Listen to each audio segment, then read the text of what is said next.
এই বর্ষার সিজনে সবথেকে একটি সুন্দর জিনিস হলো কচুর ফুল, যেটি বর্ষার সিজনে ফুটতে দেখা যায়। দেখতে যেমন সুন্দর তেমনি অসাধারণ খেতে।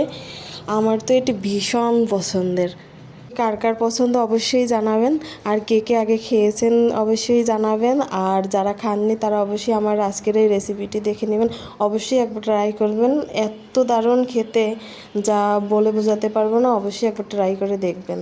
তো চলুন শুরু করা যাক আজকে আমাদের এই রেসিপিটি। কচুর ফুল কাটার কিন্তু একটা নিয়ম আছে। ফুলের অংশটা গোড়া থেকে গোল করে কাটতে হবে। এই যে ঠিক এইভাবে কাটলে পরে এর ভিতরে একটা ফুলের মতো থাকবে, ওইটা ফেলে দেব। ফেলে দিয়ে আমরা সুন্দর করে কুচি কুচি করে কেটে নেব। আমি কেটে ধুয়ে পরিষ্কার করে নিলাম। আর এইদিকে কড়াই বসিয়ে দিয়ে তার ভিতরে দিয়ে দিলাম তেল, দিয়ে দিলাম পেঁয়াজ রসুন। এরপর আমি আস্তে আস্তে করে সুন্দর করে ভেজে নিলে একেবারে একটু লাল লাল করে ভেজে নেব। আজকে ইলিশ মাছের মাথা দিয়ে এটি ভাজি করব, তো আমি আগে ইলিশ মাছটা ভাজি করে রেখেছি। ভাজা হয়ে গেলে আমি কেটে রাখা ফুলগুলো দিয়ে দিব। ফুলটা কিছুক্ষণ ভেজে নেব, না হয় আগেই লবণ দিলে জল বের হবে, আর তাহলে ফুলগুলো একেবারে গলে গলে যাবে। দিয়ে দেবো কাঁচামরিচ, এরপরে দিয়ে দেবো পরিমাণ মতো লবণ, দিয়ে দেবো পরিমাণ মতো হলুদের গুঁড়ো। নেড়ে চেড়ে সুন্দর করে মিশিয়ে নেব।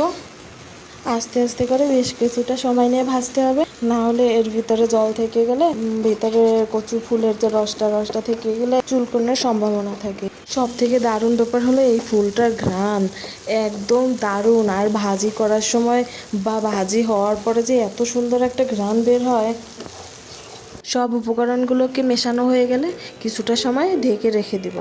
তবে যে কোনো কচু জাতীয় সবজিটাকে একটু বেশি সময় ধরেই রান্না করতে হয়, একটু বেশি ভাজি করতে হয় বা একটু ঝাল ঝাল করতে হয়, না চুলকোনার সম্ভাবনা থাকে। তো কিছুটা সময় ঢেকে রাখলাম, যখন মনে হলো যে সেদ্ধ হয়ে গেছে তারপর আমি ঢাকনাটা তুলে নিলাম। ঢাকনাটা তুলে নিয়ে আবার আমি সুন্দর করে ভেজে নিচ্ছি। আমি বেশ কিছুটা সময় নিয়ে এটিকে ভাজবো, যেহেতু এটা কচু জাতীয় সবজি। ঠিক আমি ততক্ষণে ভাজবো যতক্ষণ আমার মনে হচ্ছে যে এর জলটা চলে না। দেখুন না, কথা বলতে বলতে আমি ভুলেই গেলাম, ভেজে রাখা ইলিশের মাথাটা আমি ঢেকে রাখার আগেই দিয়ে দিলাম, তারপরে একসাথে ভেজে নিলাম। যখন আমি দেখব একেবারে ভাজা সুন্দর হয়েছে, লাল লাল করে হয়ে গেছে, তখন আমি এটাকে তুলে নেব। দেখ কত সুন্দর ভাজি হয়েছে, এর স্বাদটা একেবারে দারুণ। আমার তো ভীষণ প্রিয়।